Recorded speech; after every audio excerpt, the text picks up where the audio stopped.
4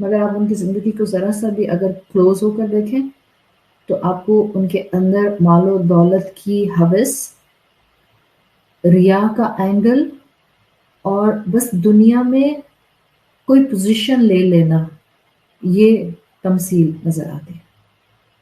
رب یہ نہیں چاہتا تھا ہم سے، یا رب یہ نہیں چاہتا ہے ہم سے، وہ چاہتا ہے ہم خیر کے طلبگار بنیں، خیر کی چاہت رکھیں، خیر سے خود کو مزین کریں، تاکہ الٹیمیٹلی ہمیں اللہ کا قرب نصیب ہو جائے، کلوزنس نصیب ہو جائے۔ اگر دین اپنایا اور ریا کے لیے اپنایا، یعنی دکھاوے کے لیے، شو آف کے لیے، دین بھی دکھاوے کے لیے اپنایا جاتا ہے۔ جو لوگ unfortunately majority of the time جو لوگ اپنے آپ کو اپنے کسی دنیاوی کریڈینشلز کی وجہ سے کامیاب نہیں کر پاتے، پھر وہ دین کے راستے سے اپنے آپ کو کامیاب کرنے کی کوشش کرتے ہیں، اور پھر وہاں وہ مینیپولیشن کرتے ہیں۔ They never are what they try to show. That's the problem. اس کو کہتے ہیں ریا، شو آف۔ تو خیر کو اپنانا، شعوری طلب کے ساتھ اپنانا، دس از ریکوائرڈ، اور وہ شعوری طلب کے ساتھ اپنایا ہوا خیر ایک پازیٹیو فارم میں قیامت کے دن ہم ہر طرح سے دیکھ لیں گے۔ اگر میں نے کسی انسان کے دل پر مرہم رکھا، اس کے زخم پر مرہم رکھا، صرف اتنا کہہ کہ اٹس اوکے، اللہ آپ کے ساتھ ہے، ہمت کریں، صرف یہ ایک جملہ، this will fall under فَمَن يَعْمَلْ مِثْقَالَ ذَرَّةٍ خَيْرًا يَرَهُ۔ اس یقین کے ساتھ منہ سے الفاظ نکالیں کہ میرا ہر لفظ اچک لیا جاتا ہے، ایک فرشتہ اللہ کا حاضر نگران میرے ہر جملے کو اٹھا لیتا ہے، ریکارڈ کر لیتا ہے۔ ہم پیچھے اعمال کو ریکارڈ کرنا پڑھ کے آئے ہیں اسی سورۃ الزلزلہ میں، اور میرا ایمان ہوتا ہے میں جو بولوں گی it will be recorded, so I have to be careful۔ ظاہری بات ہے میں چاہوں گی کہ قیامت کے دن اچھا ریکارڈ سامنے آئے، تو میں بولتے ہوئے بھی محتاط بولوں گی، سوچ سمجھ کر بولوں گی۔ خیر کے لیے اب تک جتنی بات میں نے آپ کے سامنے رکھی ہے، before moving on the next explanation، خیر ایک ایسا ایلیمنٹ ہے جب وہ انسان کی شخصیت پر طلب کی پوزیشن پر آ جاتا ہے۔ جب میں اپنی روح کی آواز سنتی ہوں اور جتنا علم حاصل کر رہی ہوں اس کے مطابق عمل کرنے کی کوشش کرتی ہوں، تو خیر آپ کی شخصیت پر ویزیبل ہو جاتا ہے۔ ابھی میں نے آپ سے کہا تھا اللہ کے راستے پر خیر کے ساتھ چلنے والا، اس کوشش پر چلنے والا سٹینڈ آؤٹ کرتا ہے، ممتاز ہو جاتا ہے۔ اسی طرح سے خیر کے لیے اسکالرز کہا کرتے تھے جس انسان کے دل میں خیر کی طلب، نیکیوں کی طلب، نیکیوں کا جذبہ، ہر وقت نیکی میں آگے بڑھنے کی کوشش آ جاتی ہے، اس انسان کی کوالٹیز ہڈن نہیں رہتے، پرومیننٹ ہونے لگ جاتے ہیں۔ ظاہر ہے اگر آپ کی زبان میں نرمی آنے لگ گئی ہے، مزاج میں نرمی آنے لگ گئی ہے، غصہ کم ہونے لگ گیا ہے، every second person will observe this۔ پہلے آپ بولتی تھی تو ڈریگن کی طرح منہ سے آگ نکلتی تھی، ہر وقت ماتھے کے اوپر ریلوے ٹریک بنا ہوتا تھا 4 بل کی شکل میں۔ But now when they see you and when they talk to you and when they hear you, they feel like کہ ان کے وزن، ان کے ذہنوں کے بوجھ دور ہو رہے ہیں۔ They take you and see you as a very pleasant personality۔ تو observable پوزیشن میں آ جاتا ہے۔ ہر خیر کو مکمل اپنانے والا، ہر خیر کا طالب ویزیبلی اپنی نیکیوں، خوبیوں، کوالٹیز کے ساتھ خاندانوں میں اور معاشرے میں موجود ہوتا ہے۔ امام راغب اصفہانی خیر کی 2 کیٹیگریز بتاتے ہیں۔ یہ میں بالکل براڈ اسپیکٹرم میں بتا رہی ہوں، پھر وہ فردر اس کو ڈیفائن کرتے ہیں، بٹ براڈ اسپیکٹرم میں امام راغب کہتے ہیں کہ خیر میجرلی 2 امبریلاز کے انڈر سمجھا جاتا ہے۔